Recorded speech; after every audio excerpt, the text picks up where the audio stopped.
everybody, this is your favorite Wild PK Lady Abdullah. Yes, and I got some exciting news. I have one of our greatest speakers right here with us right now. This is Sherita Settles. What's up, girl? Hello, everybody. I'm so excited to be here. Thank you for having me, and I'm looking forward to it. Oh, you guys, just to give you a little feedback about her, of course, she is a licensed professional counselor, and she has her own business, Blissful Beginnings Counseling. She's been doing this for 17 years. I mean, just to be honest, you're a woman of color. What made you become a counselor? I guess I would have to say the Lord placed that on me at a very young age. I have really always just had a gift for people coming to me about their relationships and just even in middle school talking to me about their problems and their issues. So I wish that I could take credit for it, but it really has always been on my heart that this is what I wanted to do. A few people questioned me a few times, like, you sure you want to do that? And I'm like, yes. That's I am very sure that this is what I want to do. So I just love helping people. I love seeing the changes.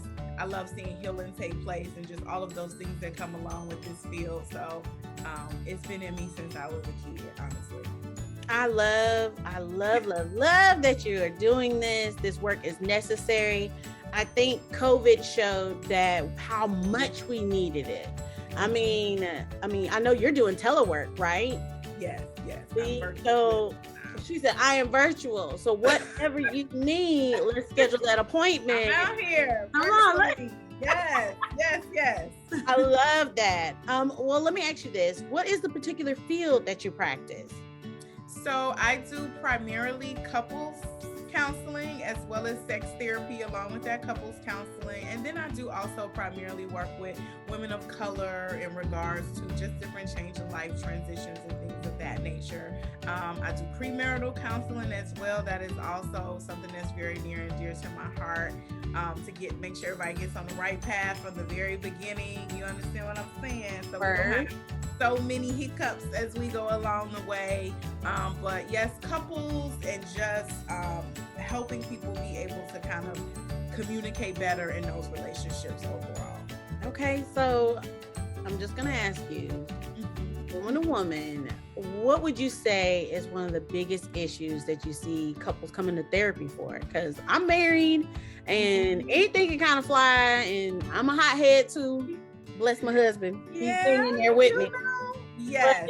Like, what are some of the biggest issues that you're seeing in not just even marriages, just in relationships as a whole?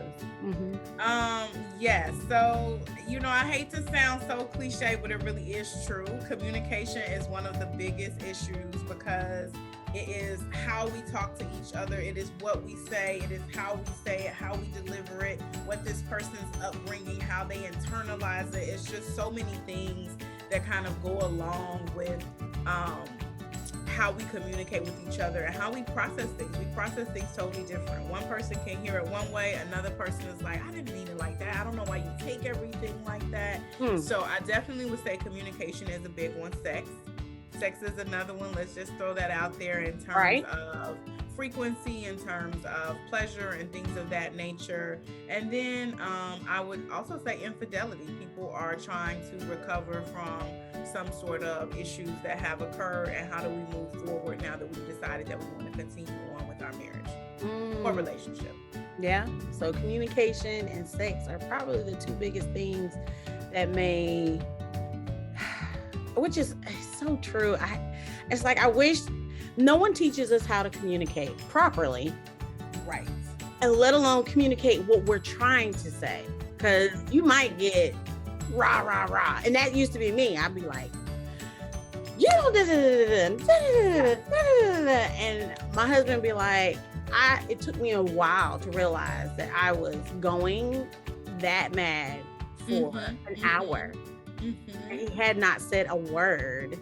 And then I'd be like, you don't have nothing to say? And he's like, and so at that point, no, I don't have anything to say. I mean, and you're correct. A lot of it has to do with what our communication style was growing up. And so I will say, I'll give a little snippet out there that I've kind of come up with, I tell my clients like C should equal 4 times D. And then let me put it out there. I'm terrible at algebra, but it makes sense. So C is communication, and then it should have 4 D's. So the first should be day. Like, what time of day is it? If my partner comes in and they slamming the door and they like, I had a horrible day, and you like, but we need to talk. It's like, okay, now I've already, or it's maybe I'm not a morning person, and you know that, boo, right? You coming at me at 7:30 a.m. I barely cracked my eyes open, still a little crusted over, and you want to have these deep conversations, right? So talk about me. Right. So D is very important. That first D is the time of day, or what day it is, right? The second one is going to be your demeanor, right? How you are coming. What is your tone saying? If I'm coming to you and I'm saying, babe, I really want to talk to you about a couple of things, that's totally different than if I'm puffing and puffing, have my arms crossed, and I got all of the black girl neck that you can muster and all of this and that, right? Hello, somebody.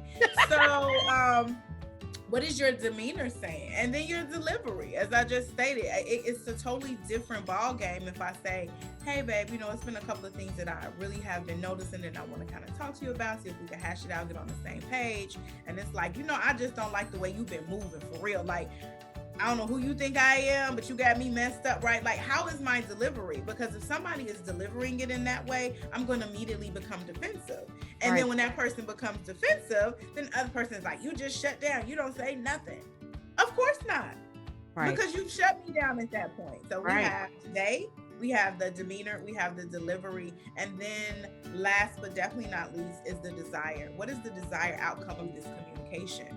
Right? Yeah. What am I trying? Am I trying to just get my point across? Am I trying to get you to see how I feel? Am I looking for a solution-based conversation? Am I saying, hey, babe, we really need to figure out what to do about X, Y, and Z? Or am I just saying, hey, these are some of the things that I've been seeing. You know, these are some of the areas that we need to tighten up. Right. What do I desire to be the outcome? Because I can rah all day, but what do I want from that? At the end of the day, I'm really trying to get you to see how I feel or understand, because I have a need that's not being met. I have a desire that's not being met. And so I need to be able to communicate that more effectively.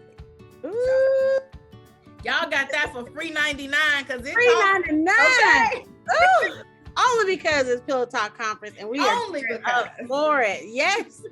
Oh my goodness. First of all, I'm just gonna tap on that one thing. That day, my husband used to get on me all the time. He'd be like, "You wake up with something." I'll be like, "I was thinking about it all night." He's like, "I could have stayed up with you all night talking about it, but you won't wake me up at 6:30 in the morning, and I gotta go to work at 8." I'll be like, "Yeah, that's wrong. That's wrong." It's some of those.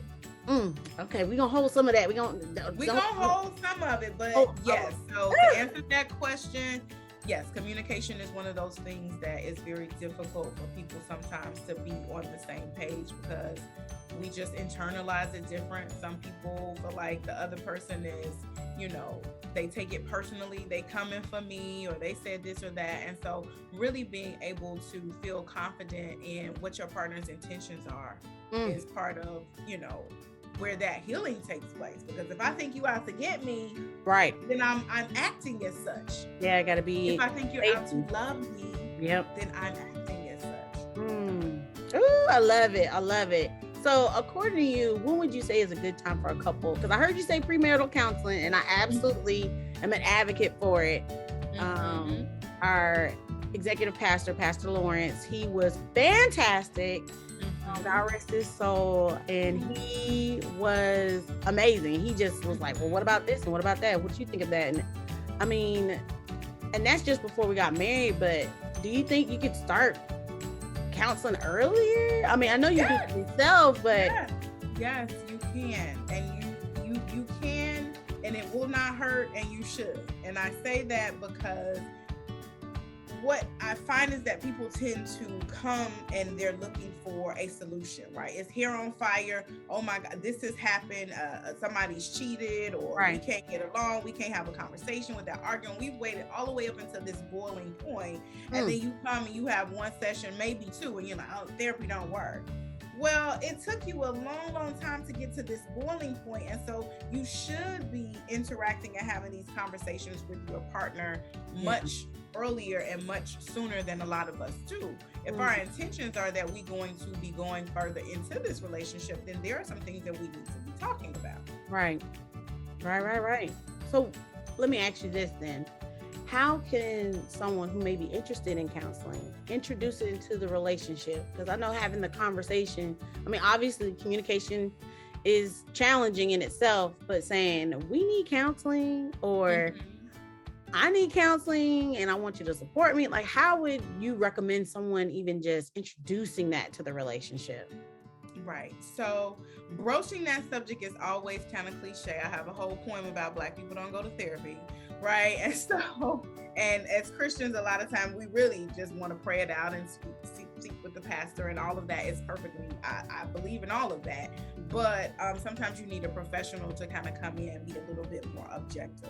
So I think that the best way to have that conversation is to just have it. There's no like magical way to like, let me write you a letter and say, maybe this would be great, or maybe this would be great. Just being able to say, hey, these are some of the things that I'm seeing, and maybe we could benefit from having somebody that's an objective person on the outside that could give us some tools. You want to shape this as, these are resources, these are tools, this is assistance. It's not somebody telling you what you need to do. It's somebody being able to help you on this journey to healing.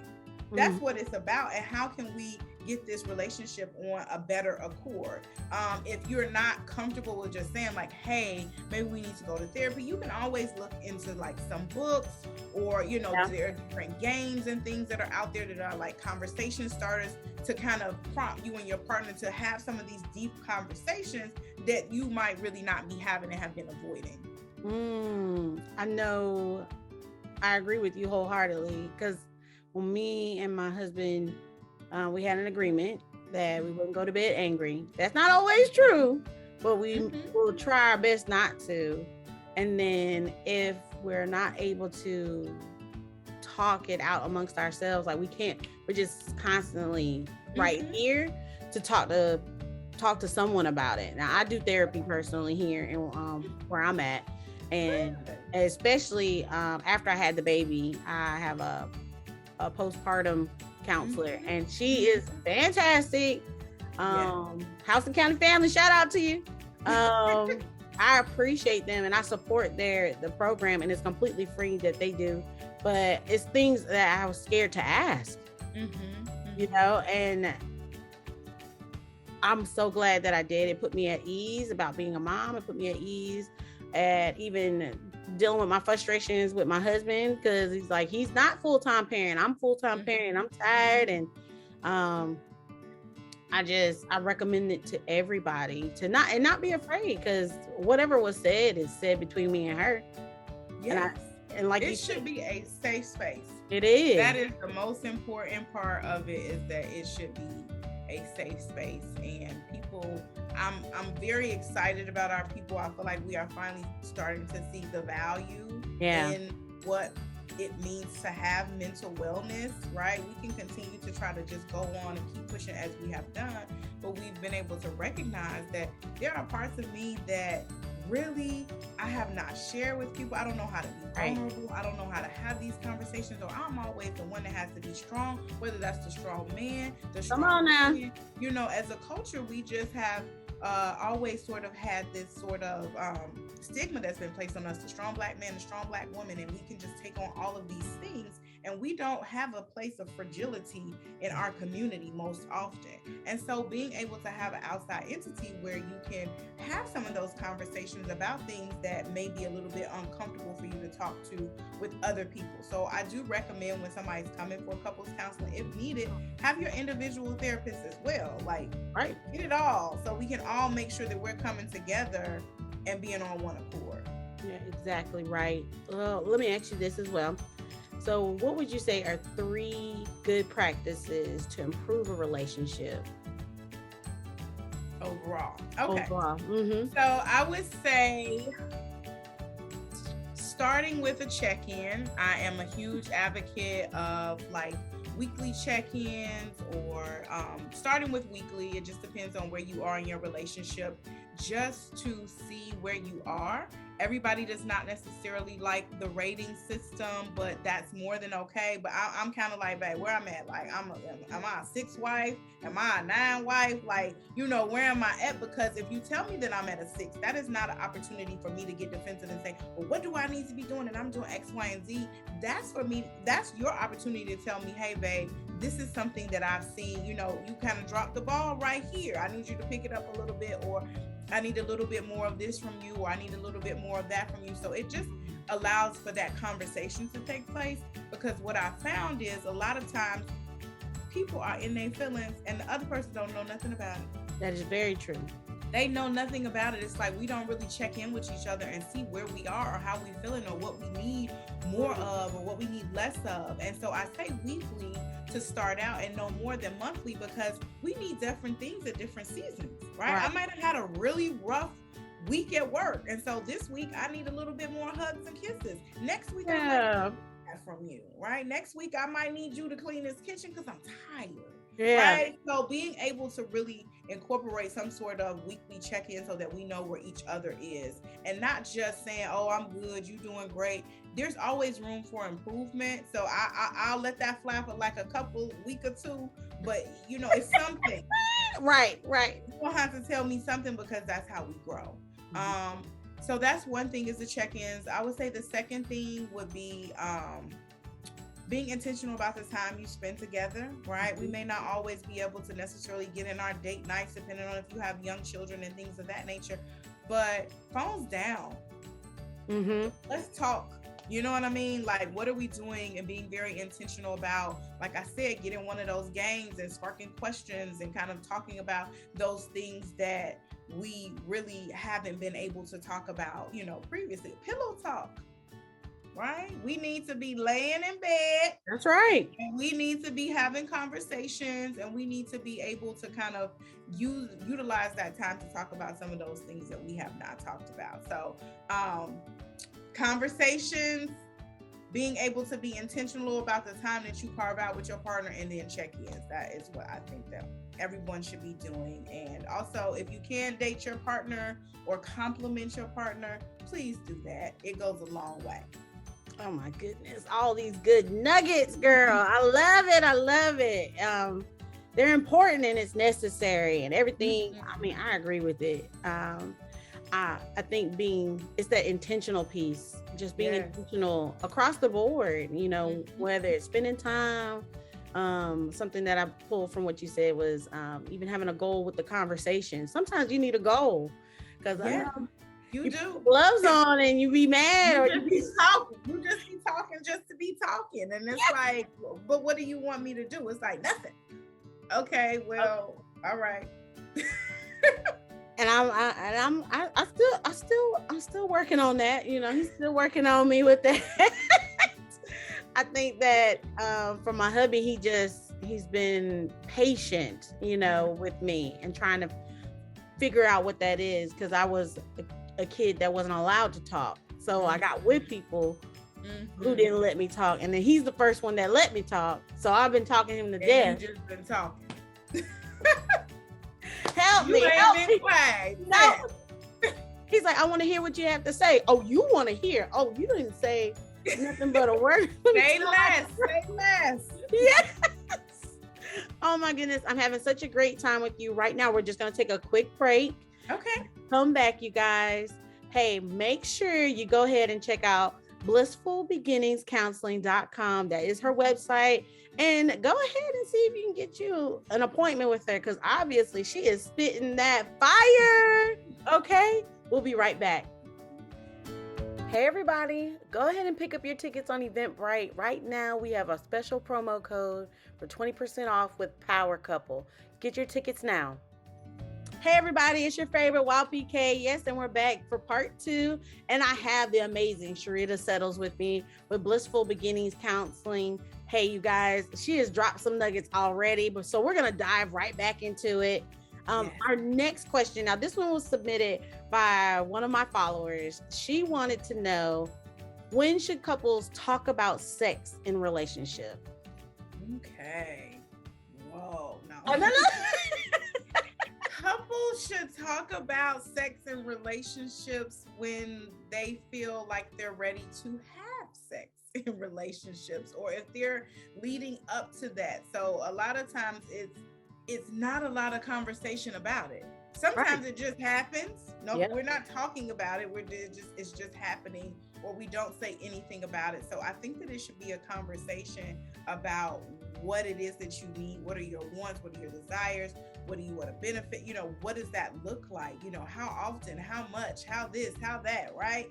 And so I think that you should be very open to having those conversations about sex from the beginning of the relationship, if that's something that you feel like you are going to be doing with this person. Now, if you're just going on one date, no, you don't necessarily have to divulge all of that, because it may not get to that point. But when you see that this is a relationship that you are involved in and you guys are moving towards that path of intimacy, then you need to be having conversations about it. I think what I pull away from that is that, you know, if you're trying to do something long-term, whatever that may look like for you, it means to really have those conversations. Because a friend of mine, she was like, he wants to do all this stuff and I don't know if I feel comfortable with it. And I was like, well, I said two things. You know, I'm not a counselor. Let me make sure everybody know I'm not a counselor, but I am a true homegirl, you know.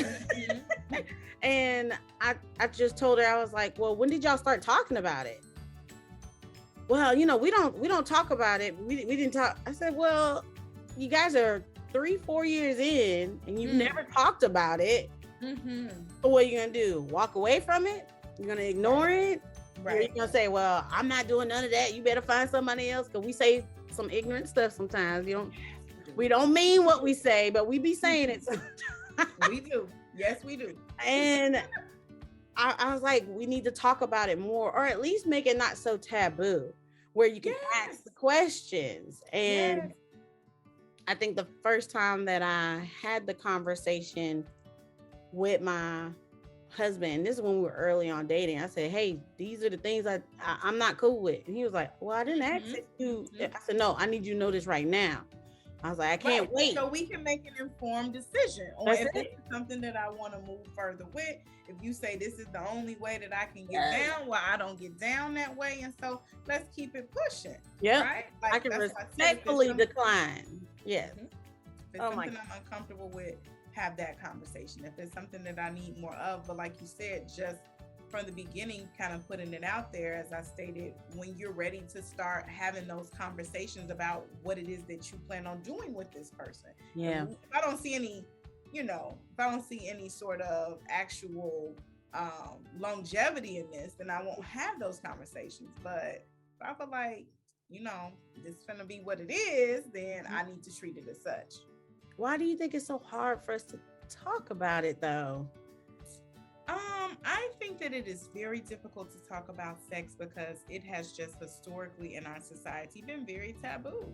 It is just something that people don't talk about, especially when it comes to women and being able to articulate pleasure and what we need and what we want and how we want it and desires and all of these different things. We've been taught that brings about some level of shame that's attached to being able to tell somebody what you like or what you need or what that is. But I've also found that men don't really talk about sex either. It's just one of those things that it feels like it's just, human nature and you just do it. But it's much more to it than that if you are very intentional, once again, about what you're doing with your partner, being open to what it is that they need and want and how they need it and want it. So I just think that it's not something that we have been taught to talk about. Right.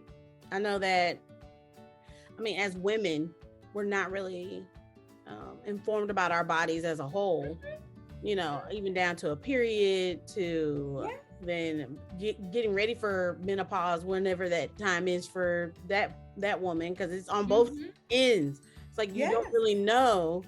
And a lot of times they'll go to your gynecologist. It's like, they're going to teach me the basics. They're going to teach me the anatomy.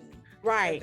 But they're not educating me on the other things. And so that is kind of how I got into sex therapy, is because I always knew that people, you know, I wanted to see couples and I wanted to work with couples. And I'm like, but I'm looking at this, and a lot of, especially not a lot of clinicians of color, we're not talking about one of the top reasons that people get divorced, and that is sex. And so not every counselor feels comfortable having those candid conversations.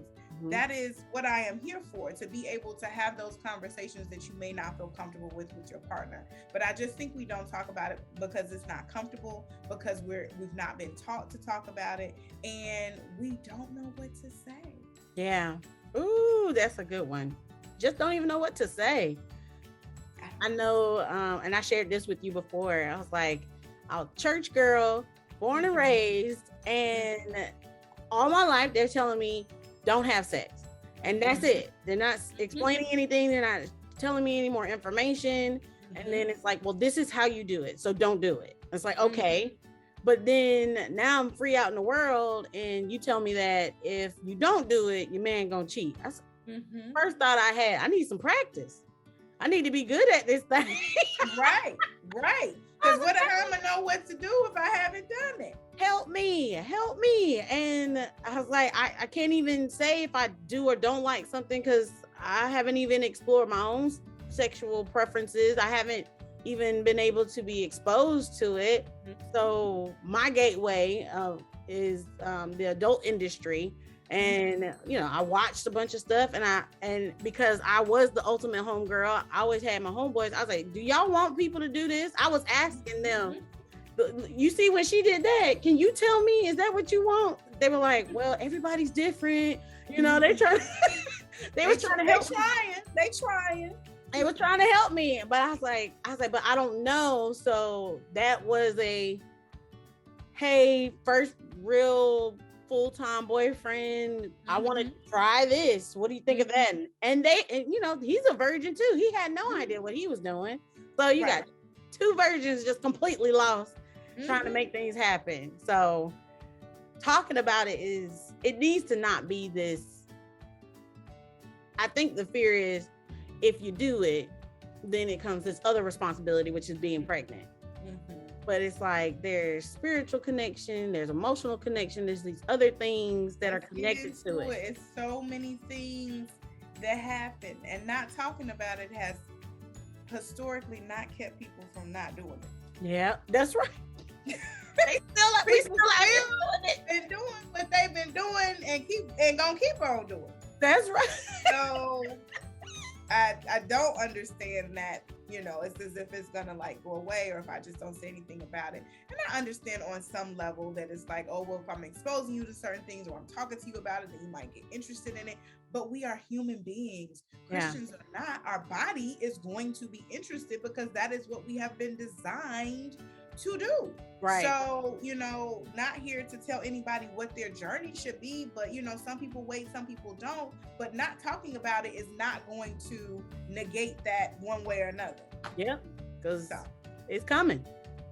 It's gonna come. And if it's done right, it's definitely coming. Yes. Why not? Why not? I was like, a friend of mine was telling me, they were like, well, you know, sex is not really for me, you know, it's for him. I said, no, ma'am, I don't sign up for that. That's garbage. I do not subscribe. Nope. Don't take me off the email. Take me off. Okay, I unsubscribe to believing that sex is only supposed to be pleasurable for one party involved. Yes. It's a no for me. Oh, my goodness. And if you need help, let me help you. Because who knows me better than me? But so many women don't know themselves. That's true. That's true. I'm a firm believer in discovering yourself. It's like, you don't have to go so far out to do that. Sometimes it's just you in the Lord, and y'all figure it out together. I know you're supposed to bring him into every situation. And I bring him, Lord, teach me. That's what I asked him to do for me. And that may be super spiritual, but I did. I needed to know, because I was asking everybody, because I wanted someone to just go, here's the map. And it's like, oh, there is no map to this. No. There's no map. And I was like, okay, well, teach me to ask for what I want. And I mean, he was downloading it. He was letting me know. And I was like, okay, I'm on the right path. Now I done figured it out. And I'm not all over here or over there. I'm right where I need to be. Yes, that's aligned. awesome. I'm aligned. That's right. Well, let me ask you this then. Why do you think the church is afraid to talk about it? I think that the church is afraid to talk about it, similar to what I just said. They feel like if they don't talk about it, then people won't do it. We obviously know that there is a certain level of, stigma.